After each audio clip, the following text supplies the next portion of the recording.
Hi, my name is Barb Nangle. I'm the founder of Higher Power Coaching and Consulting. I want to welcome you to my podcast, Fragmented to Whole, Life Lessons from 12-Step Recovery. This is episode 50, Q&A from listeners. Since this is my 50th episode, I thought I'd celebrate this milestone by answering questions from listeners. There are a few people who contact me regularly, so I thought I'd see if they wanted to send me questions to answer. I've done the best I can here, and I hope that at least someone gets something out of my responses. Here goes. First question, the person says, quote, all or nothing attitude I struggle with every day. I don't do a lot of things because I can't finish or do it the way it needs to be done. What can I do to help with this mindset? End quote. Great question, and it's something that I still struggle with from time to time. I used to suffer from this all the time, but I honestly didn't even know it while it was happening. So the good news for you, B, is that you actually know what's going on in your mind. I had no idea what was going on in my mind before recovery. So good for you. Your mind is telling you this isn't good enough, or it's not going to be good enough, which probably could be translated to I'm not good enough. I'm here to tell you, B, that you are good enough. You were created on purpose, by love, in love, for love. And it's actually not serving you or the world to have these thoughts. And I'm not saying that to give you yet another reason to beat yourself up. I'm not saying that. I am saying that so you can see what's going on. You can control what goes through your head. Just because you're having a thought doesn't mean you have to believe it. Now that I think of it, it sounds like what you've got going on is a combination of perfectionism and black and white thinking, which I've also heard called all or nothing thinking. There are a number of factors that went into me getting past these kinds of thinking. And one of them was having people point out to me things like, there are other options, right? But having people point things out to me was only able to happen when I started sharing with other people what was going on in my brain, and then asked other people for their input. This was extremely difficult for me in the beginning because I was always incredibly self-sufficient before recovery. Learning to reach out to others has been an incredibly wonderful gift of recovery. What I've learned is that help is awesome. I love help. If you need support in learning how to reach out to others and ask for help, I talk about that in episode 9 because reaching out is my number 3 tool of recovery. It's been incredibly important to my recovery in general and to this kind of thinking in particular. This is also one of the reasons that having a sponsor is so helpful to me. When I run my thinking by my sponsor and she says, well, what if it's this instead? It helps me to see a different perspective on things. And once I get to see that there is at least one other perspective on something I'm thinking, I then remember there are probably 7.5 billion perspectives on things since we all have different perspectives, and that there is a high probability that my perspective is not correct. Just a word of caution here, learning that your perspective is not correct, or at least might not be correct, is info, not ammo. That is, it's information for you to integrate about yourself. It's not ammunition for you to beat yourself up. It's info, not ammo. Another thing that's helped me with this kind of thinking is seeing it in other people. It's much easier for me to see when other people are thinking in black and white terms. They have an idea about something and assume it must be true. That is, they make things mean things, which is something I've done my whole life, and recovery has helped me to see that. Being in meetings, listening to others, talking on the phone on outreach calls has helped me to hear other people's thinking in such concrete ways.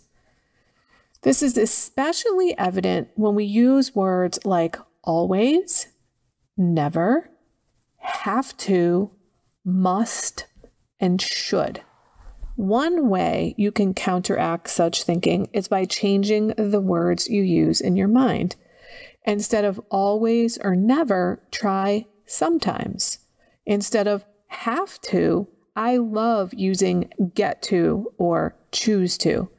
Instead of must and should, I like to substitute the word could. Here are some examples. Instead of I'm always last, try thinking sometimes I'm last and sometimes I'm not. Instead of I never get my way, try sometimes I get my way and sometimes I don't. Instead of I have to do my step work, try I get to do my step work.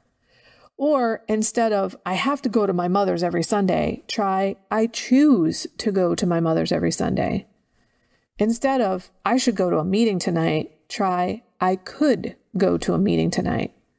Try those on and see what happens in your brain. See how it feels to try on these new, less all or nothing phrases.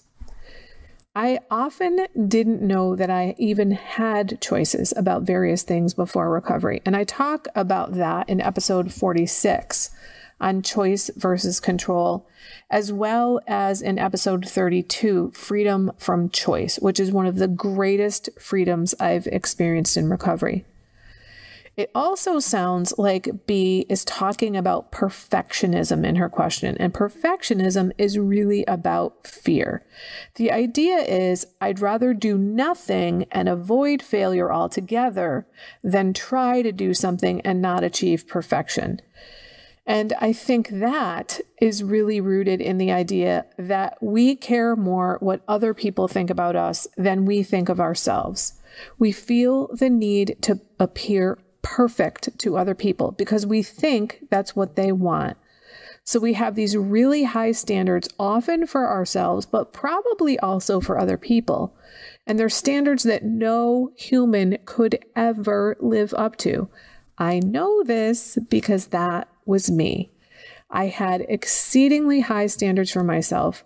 Like I wasn't supposed to have any flaws, but of course, knowing that I actually did have flaws, the next best thing was trying to hide them, which is largely responsible for me being fragmented before recovery. I had all these facades up to try to appear perfect to others.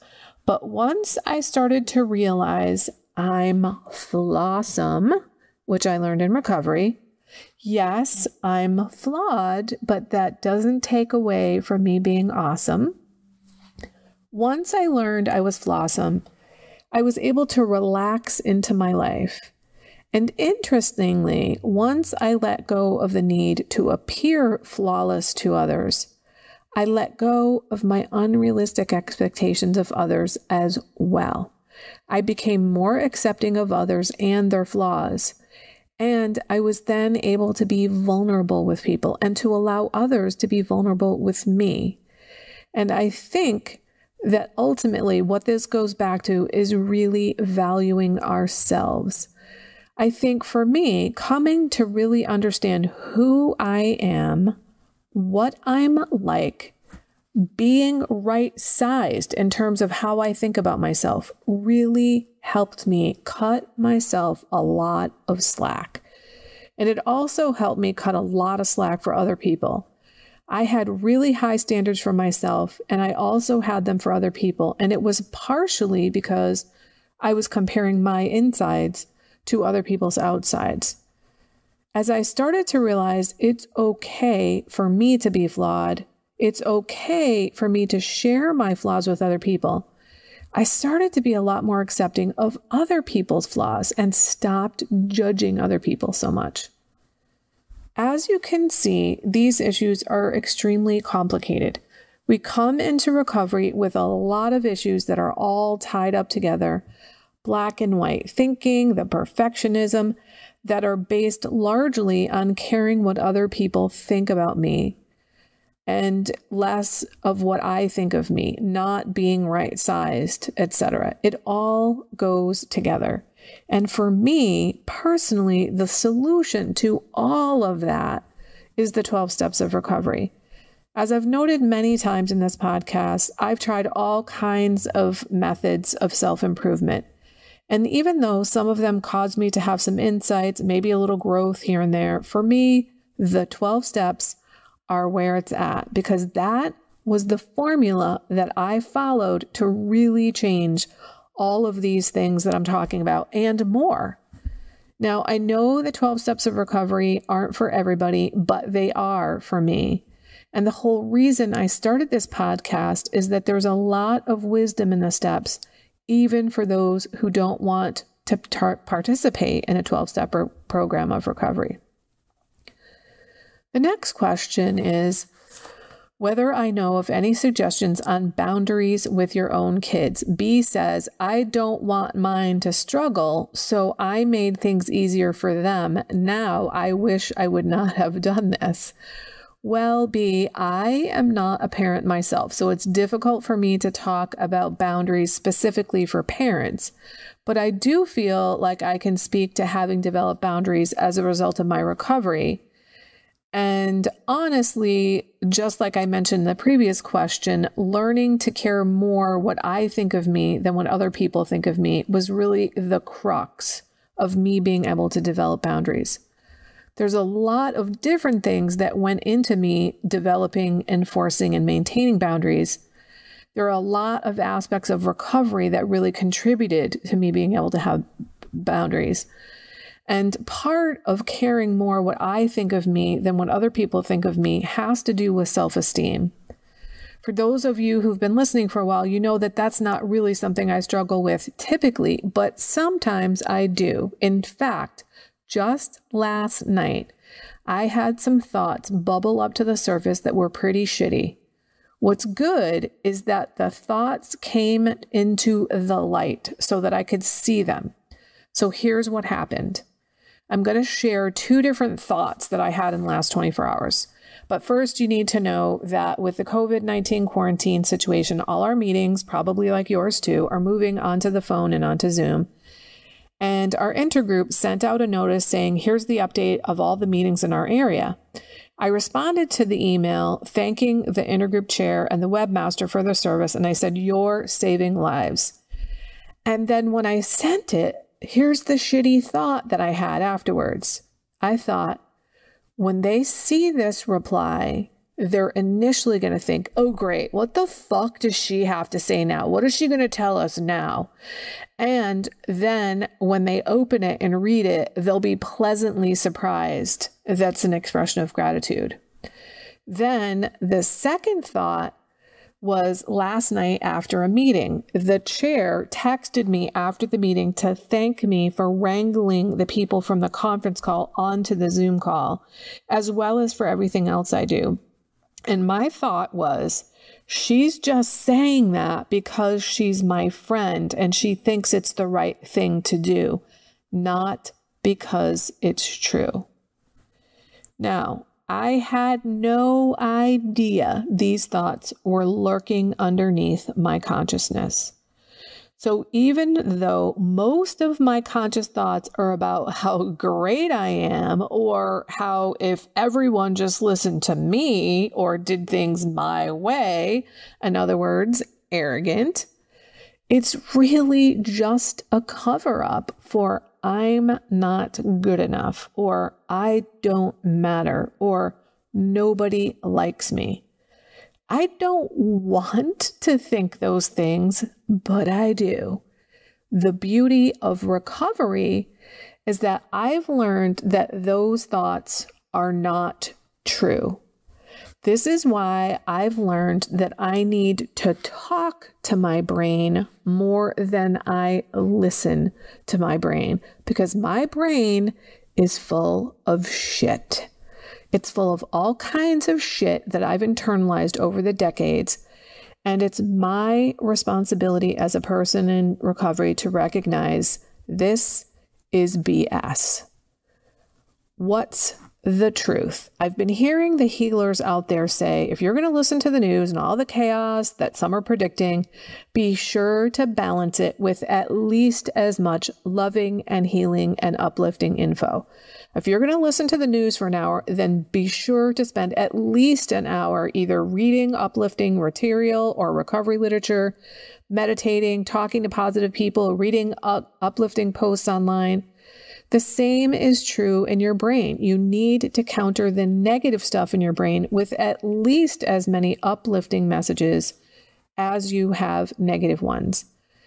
And if you've had that negative audio going for decades in your head without any filter, that means you're going to have to very purposely put positive thoughts into your brain.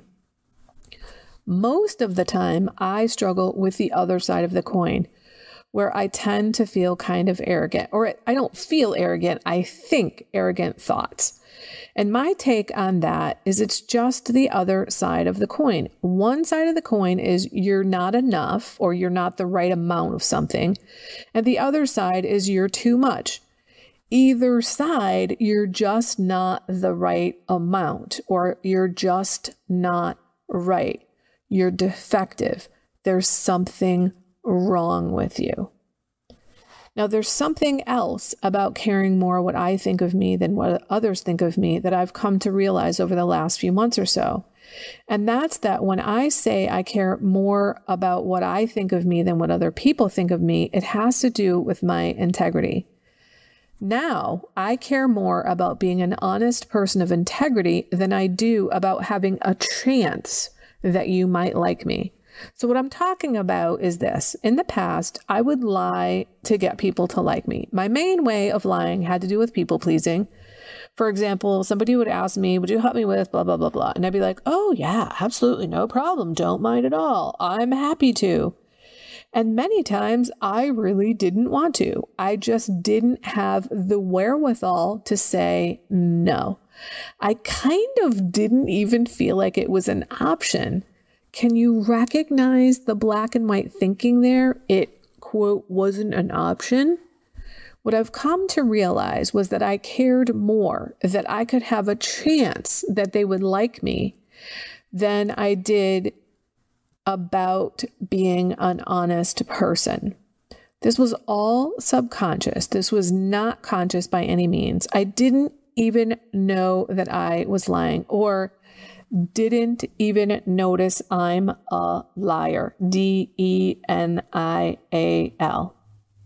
As a result of my recovery, I've come to understand that integrity has to do with being whole.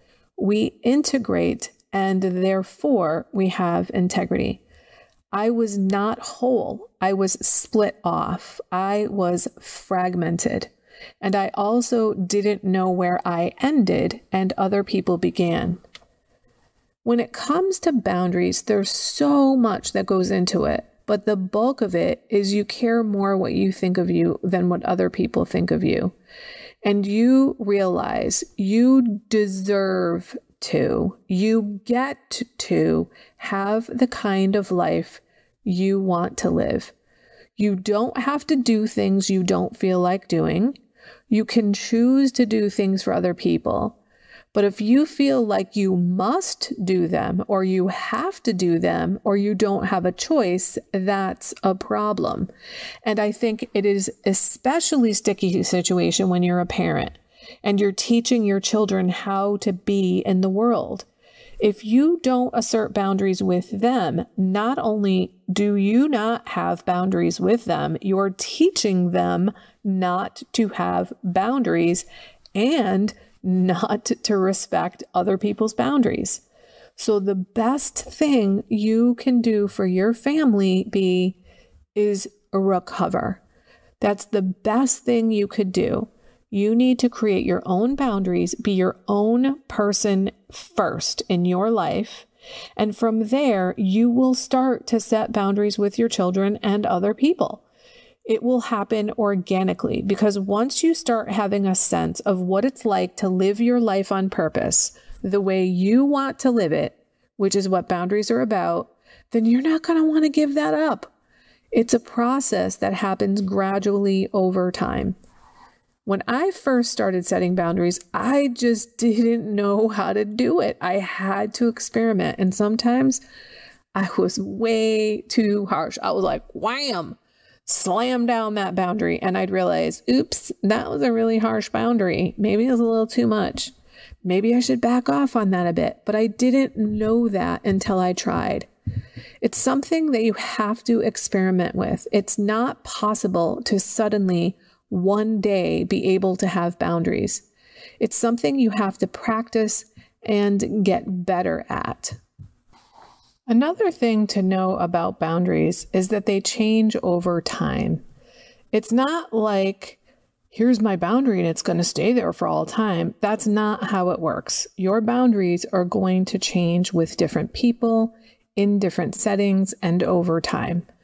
For example, I have certain boundaries with someone when I first get to know them, and then as I get to know them better and build a relationship with them and build trust with them, my boundaries are going to relax around them because I'm going to trust them and I'm going to let them closer to me. I have several other episodes that I talk about boundaries in, and I think it might be helpful to you to go back and listen to them. There is one that's called Getting Out of Enmeshment, which is episode 27. There's another one that's called Boundaries During the Holidays, which is episode 35. And in that one, I provide some actual scripts for what to say to people to set limits. And there's another one, which was just 2 weeks ago, that is Boundaries of Self-Containment and Boundaries of Self-Protection, which is episode 48. Before I move on to the questions from the next listener, I want to tell you, because it's relevant to what the questions they were asking me, is I have gone back and listened to all of my podcast episodes recently in preparing for this 50th episode. And I gotta say, it was really helpful. I actually did it twice and I find them very helpful, even though I know all the stuff, obviously, because I said it. And many of the things are things I say all the time to other people in recovery. But you know how sometimes when you're sharing with a sponsee or a fellow and you realize that you're saying what you need to hear, that happened to me a lot while listening. So I go back and reflect on these things all the time because there are certain principles that apply in recovery all the time. Now, on to the questions from the next listener who sent me a whole bunch of questions and comments. One is this, quote, "Your 50th podcast will be a year after your first. Do you go back and listen to specific podcasts and notice any differences such that you say, I'm not sure that's true anymore, I wish I hadn't said that, or man, I can't believe I didn't talk about this?" End quote. There was nothing that I listened to that I thought, I'm not sure that's true anymore. There's nothing I wish I didn't say, except maybe that I say fuck pretty often. And I do kind of worry about that. I've only had one person that mentioned that to me, that I don't need to use that word so often. Most people who mention anything at all about me, not actually most, everybody except for that one person that mentions anything about me swearing, they actually say they appreciate that I do because it connotes a certain authenticity and a certain amount of honesty from me, which is interesting and kind of cool to hear. In terms of other things that I was surprised I didn't talk about, there's only one thing that comes to mind, and that was from the episode 16, Denial, DENIAL, Don't Even Notice I'm a Liar. And I ended up doing another episode that I called Denial 2.0, which was episode 23, because the story I told in number 23 was the epitome of don't even notice I'm a liar. And that was the story I should have told in episode 16. The story I did tell in episode 16 was kind of lame and not that great to illustrate. Well, it was kind of lame as an illustration of the concept. It's not that it was a lame story. And the interesting thing was the story in episode 23 didn't even occur to me to tell it when I recorded 16, which perhaps is a result of denial.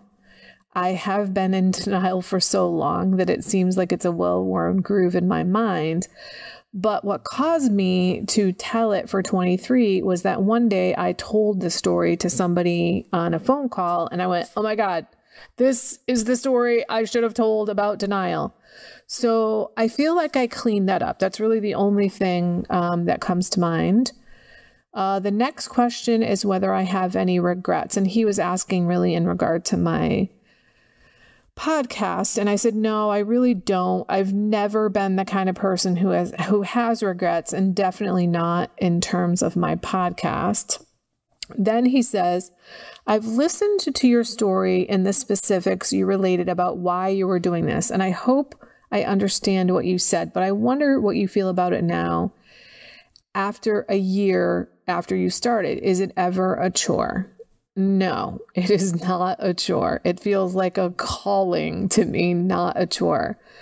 There have been a couple of times where I have a couple of topics I'm tossing around, and it's just not coming to me which one I want to choose or what exactly I want to say. But what happens in terms of the podcast most of the time is somebody will say something to me, or I'll have a conversation and I'm like, boom, that's going to my podcast. Even though I have a list that's like 3 fucking pages long of things I want to talk about, when I go to that list and look at it, often I'm like, nothing here is just pulling on my heartstrings. So it's really not a chore. I feel like carrying the message of recovery is a calling for me. I was born to do this. I believe that I have recovered so that I can carry the message. Just a note on my language there. I know there's a debate in the recovery community about whether people are actually recovered or recovering. I don't want to enter into that debate. I don't really know how I feel about that. I think for the purposes of my statement, that saying I've recovered so that I can carry the message makes more sense than saying I'm recovering so that I can carry the message. Next, he asked if I feel an obligation to do it now for my fans. No. First of all, I don't think of people as my fans. I think of them as my fellows.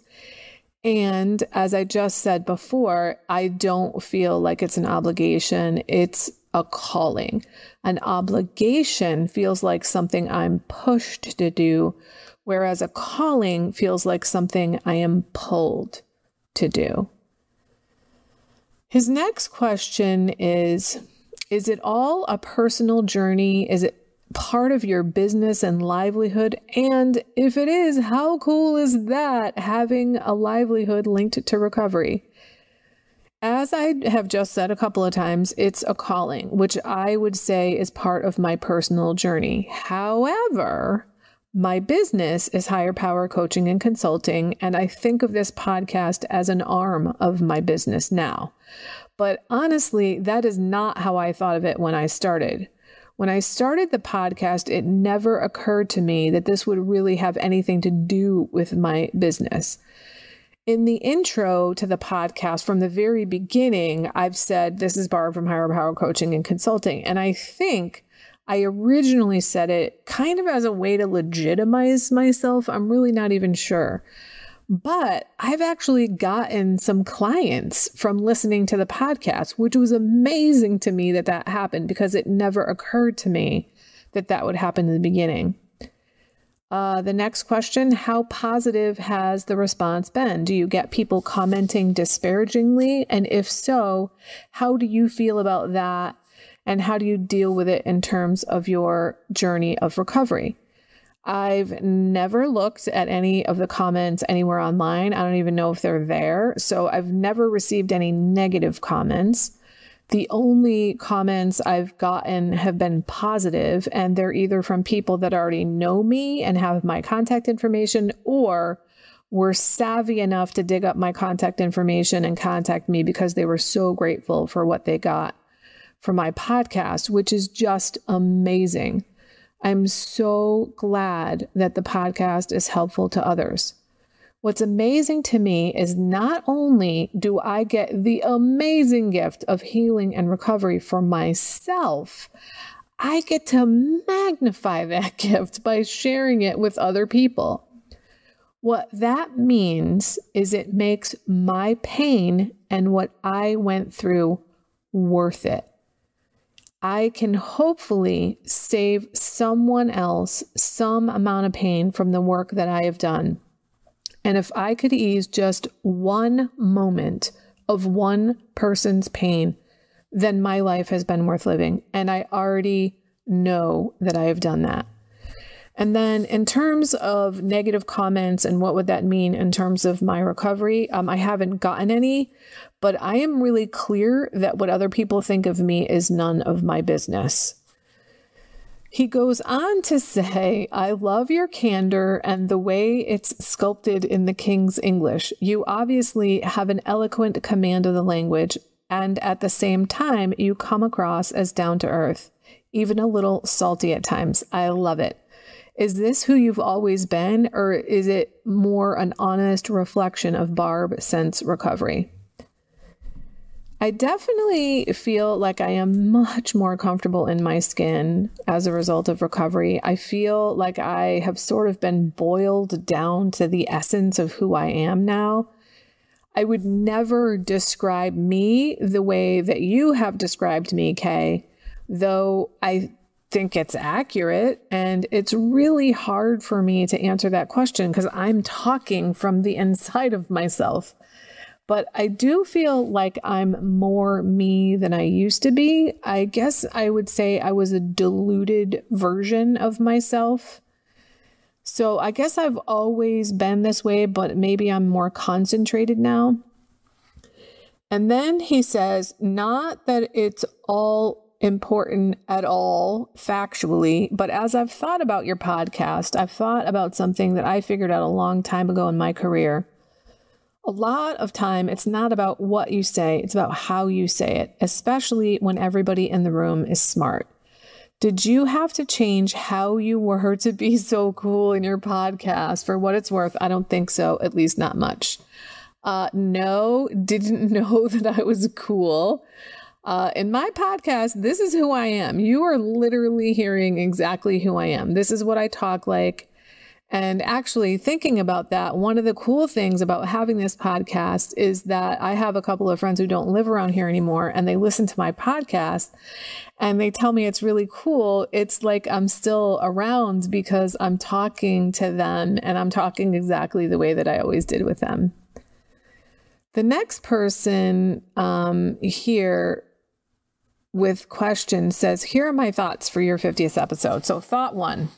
12 stepping an issue / problem. So I think what she's asking about is a process that I learned in one of my fellowships where you apply all 12 steps to a finite problem. I've led workshops on this process because it was something I learned pretty early on in recovery, and it was extremely beneficial to me then, and it sometimes still is. It's kind of equivalent to do an autopsy of a relapse, which I've heard other people use in other fellowships. It's also equivalent to a 10th step turnaround, which I've heard of in other fellowships, where you take a pretty finite issue or problem or whatever, and you apply all 12 steps to it. It's much too long for me to go into here, but I can tell you right now that it's an incredibly effective tool.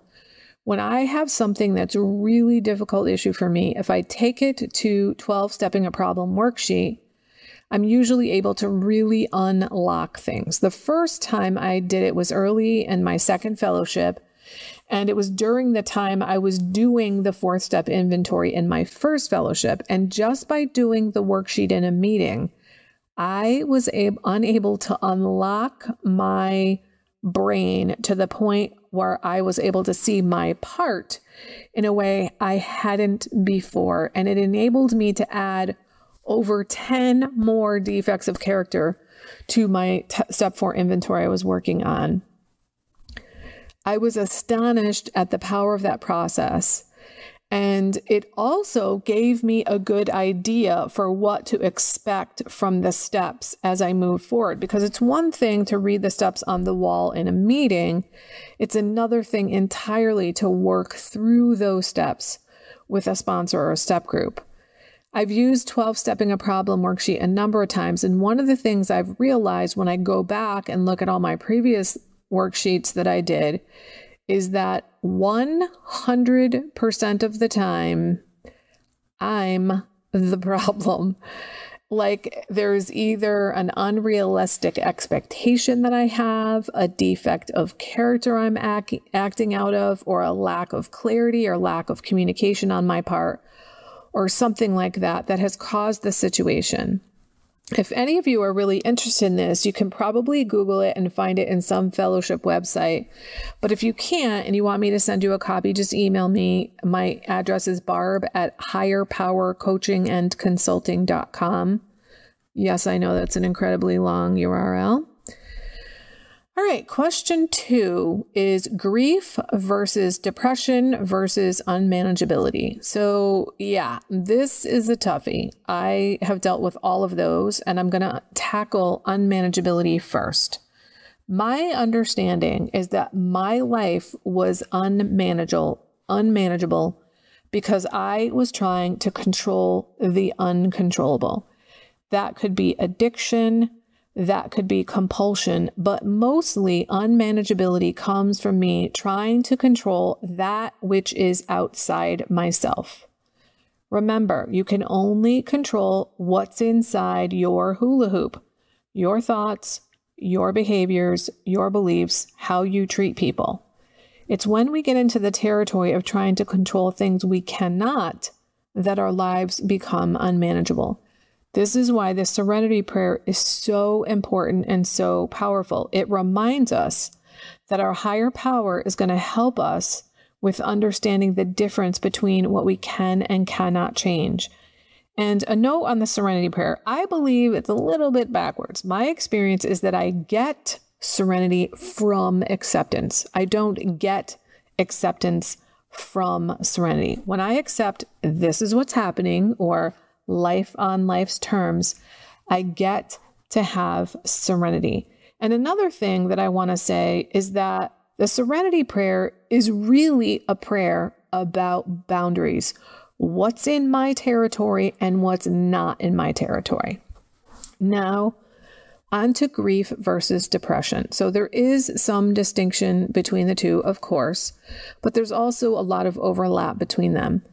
I'm going to give you some background on me so you'll know for sure that I understand both grief and depression, as well as the lovely combo of the two. So here's part of my story. On St. Patrick's Day in 2006, I was diagnosed with depression. I'd had episodes of depression before, but I didn't know that they were diagnosable, medicatable, like capital D depression. And I remember saying to the psychiatrist, "Are you telling me that my brain chemistry has changed?" And she said, "Yes, absolutely. And in fact, what happens is the chemicals in your brain are assaulting you, and you need to go on medication to stop that assault. It seems clear that you have had episodic depression, that is, episodes of depression as opposed to chronic depression. And that what you need to know for the rest of your life is that when another episode comes along in the future, you need to get on medication as soon as possible. You need to stop that onslaught, that assault of chemicals, because it will get worse and worse and worse over time if you don't go on meds." This was wonderful news, of course. So I went on medication and it was really helpful. And 3 months later, my younger brother died. He was only 35. He was 8 years younger than me, and he was dual diagnosis with a severely debilitating bipolar disorder and a substance abuse problem. Go figure. He died of Legionnaire's disease, which is a respiratory illness that only about 5% of people who get it actually die from. But he had a severely suppressed immune system, partly because of his really bad depression, partly because of his substance abuse problems, and partly because of his physical health problems. And he really did not take care of himself and really just didn't want to live. Thank God I was on antidepressants when it happens. I couldn't imagine having gone through his death without them while being depressed. I ended up getting on additional antidepressant and eventually a sleep aid as well during that time. I felt like that grief very seriously exacerbated my depression. And about that grief, his was the first close death in my life. My grandparents had died previously, but that's sort of the natural order of things. And also, they lived far away, so it was almost like I just wasn't seeing them. It wasn't really like they died. So it's not that I hadn't experienced death at all. It was just that he was my first close death. He was also only 35, and he was my little brother. So it was my first real in-my-face encounter with mortality. And he was someone I was very close to. And it's just not the natural order of things that your little brother dies before you and that he dies at the age of 35. So it was a really, really tough one on me. And I was really, really depressed. In fact, what I've often said about that time is I became undone. I became undone. Interestingly, one of the ways in which I really healed from my grief over his death is that I watched every episode of the TV show 6 Feet Under. This was back when Netflix mailed you the DVDs and I would order them and binge watch that show, which was about a family that ran a funeral home. So in every episode, there was at least one, if not 2 deaths. And I got to see a wide variety of ways in which people dealt with grief, because all the different characters in the show had different ways of grieving. Whereas I had felt like I have no idea how to grieve. We do such a shitty job with grief in this society. And I remember saying to my mom around that time, I feel like I want to become a grief activist to promote grieving. I don't even know what that is. I made that up because I just didn't know how to grieve. I eventually came to understand there is no right way to grieve. There's no right timetable for grief. There's no right amount of grief. Everybody grieves differently. And even the same person grieves differently in different circumstances. My own example is that my whole life, I always thought, the worst thing that's ever going to happen in my life is my mom dying. Wrong. It was my brother dying. Because my mom died 6 years after my brother, and it really wasn't anywhere near as difficult for me as it was losing my brother. I think part of that has to do with it's the natural order of things that our parents are older than us and we expect them to die at some point. Though I didn't expect her to die at the age of 73. I really expected her to live at least until her 80s. But anyway, my point about talking about the grief and depression is that I experienced my worst grief in my life while I was depressed. However, when my mom died, I was not depressed. So I've had grief without depression. I've had other episodes of depression where there was no grief involved at all. So I know the difference between being just plain depressed, just plain grieving, and the lovely combo of both. There is a lot of overlap between grief and depression, but usually for grief, there's something that is really concrete reason for your grief. You typically know why you're grieving.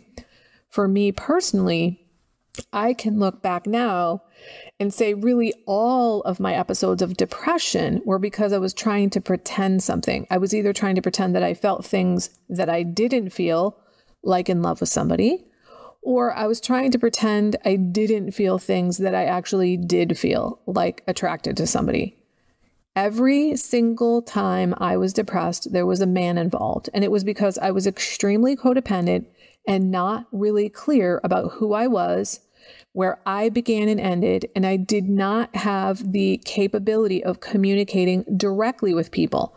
I couldn't say things like, hey, I'm really attracted to you. Are you attracted to me? And then gotten an answer and responded appropriately. My codependent people-pleasing ways meant I also didn't want to hurt somebody's feelings by breaking up with him.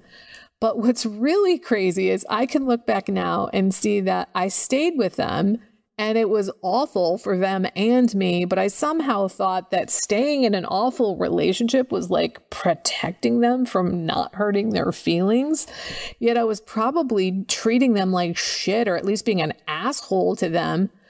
My point is that the source of the depression or the grief is usually very different, but sometimes it can feel exactly the same. Extreme lethargy, lack of desire to participate in things that used to give you joy, deep sadness, feeling like the feelings are never going to end, lots of shitty audio files going through your head.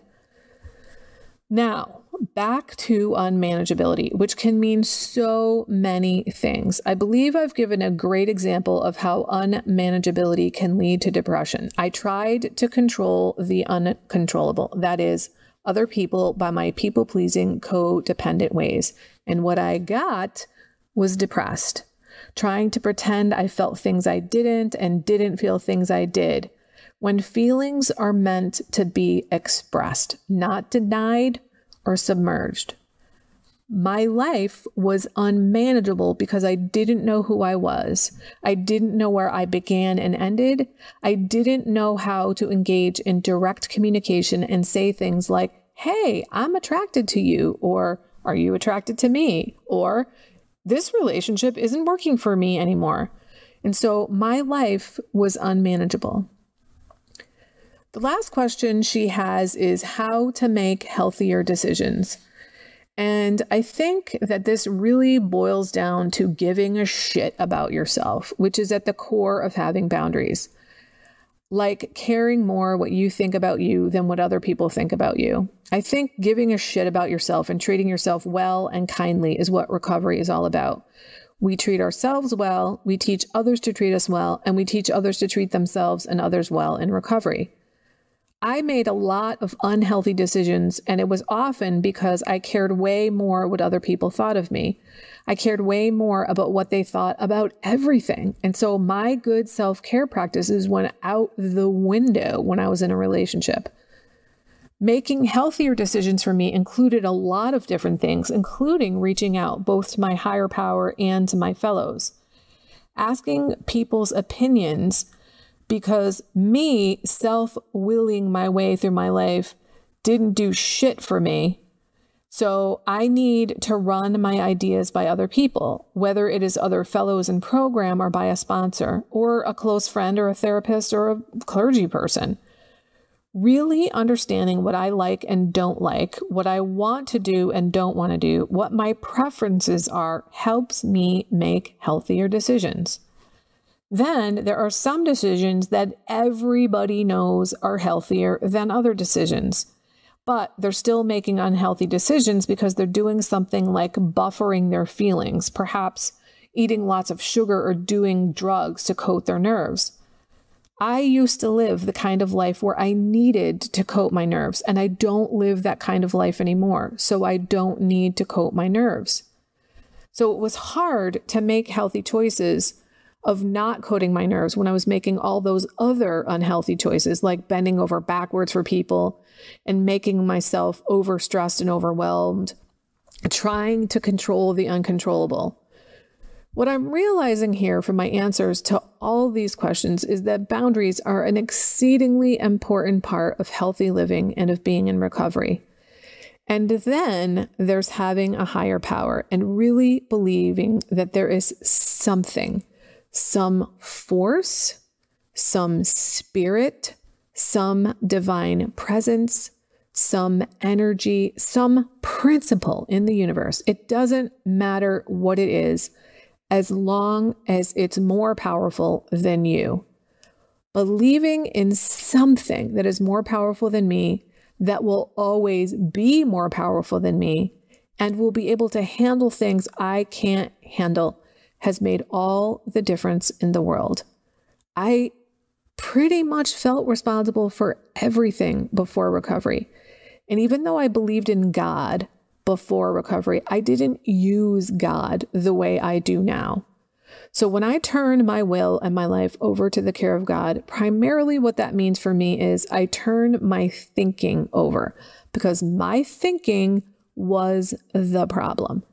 And so now when a problem comes up, of course, I often at first go like, oh my God, what are we going to do? And then I'm like, oh, that's right. I don't have to figure it out. God is going to figure it out. I don't feel like I have to fix things anymore. And that has taken an enormous amount of pressure and tension out of my life. So yes, boundaries are extremely important. But the real key to my recovery is this absolute reliance on a higher power.